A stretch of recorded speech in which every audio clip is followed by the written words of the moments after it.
Thank you. The gentleman from Florida, Mr. Posey, is recognized for 5 minutes. Thank you, Madam Chair and Ranking Member McHenry, for holding this very informative hearing.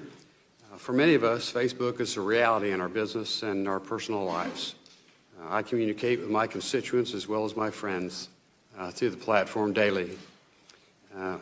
Many benefits accrue from the service, yet in the midst of these great benefits, great challenges have emerged, and I want to welcome you to this hearing. Mr. Zuckerberg, I believe Facebook is a great innovation that has much potential for good, that we welcomed an innovation together with the controversies that it spawned. Unfortunately, some in politics and the media see their role as cajoling Facebook to censor its users' speech.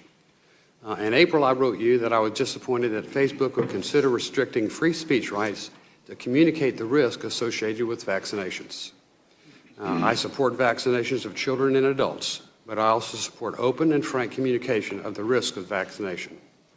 Every person should make vaccination decisions with full information. In recognition of the uncertainties, the risk of vaccinations, the federal government has created a vaccination trust fund that has paid out over $4 billion to compensate those who have been injured by vaccinations. There is no more clear or persuasive statement that the risk associated with vaccinations than the existence and the payment record of that fund. From time to time, medical research has established case and context of specific risks associated with vaccinations. I wrote to you when another member of the House made claims that the risk of vaccination should not exist and that Facebook should police communications related to the vaccination risk. Today you testified you believe in giving people a voice, and Mr. Zuckerberg, is Facebook able to assure us that it will support users' fair and open discussions and communications related to the risk as well as the benefits of vaccinations? Congressman, thanks for the question. We do care deeply about giving people a voice and freedom of expression. Those are some of the founding values of the company.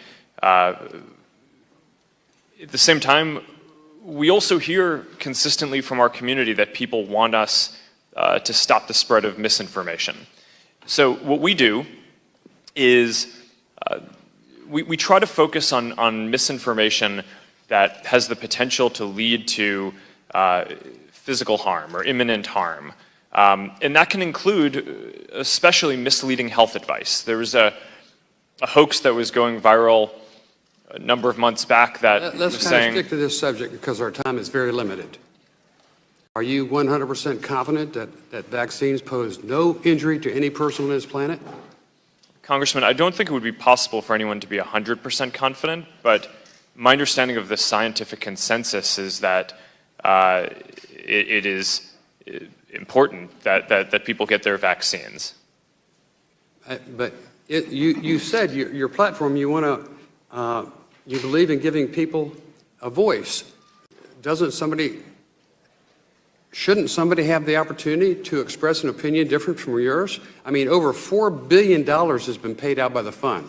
Over thousands of people. Don't you think people should be able to have information to make an informed choice?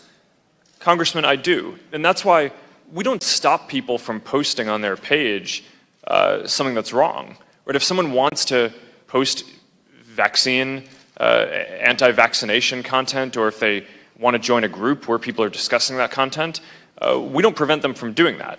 But what we do is we don't go out of our way to make sure that our group recommendation systems try to show people or encourage people to join those groups. Okay. We discourage that.